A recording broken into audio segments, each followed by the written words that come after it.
নাও তোমার এই মাসের বেতন। ধন্যবাদ আপা।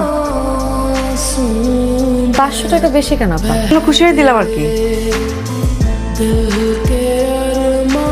নার্গিস, ওই যে বস্তাটা একটু রিক্সা করে দোকানে নামাই দিয়ে যাই। আম্মা, আমি এখন এটা নিতে পারবো না, আমি কলেজে যাইতেছি না। তো কি হয়েছে? কলেজে যাওয়ার পথে তো দোকান পড়বো, এটা দিয়ে তারপর যাবি। আমি যদি এই বস্তা দিয়ে রাস্তা দিয়ে যাই, মানুষে দেখলে কি কইবো? আমি খরচ করে ভাই আছে, সে নিয়ে যাবো। চাচি, আমি তো আছি। আব্বা, সাহায্য করার লাগে থ্যাংক ইউ। কলেজ যাবি? হ্যাঁ কিরে, কলেজে প্রোগ্রাম আছে নাকি? হ্যাঁ, সাংস্কৃতিক অনুষ্ঠান আছে। এই কি অবস্থা? ভালো, তোমার কি অবস্থা? এই তো ভালো।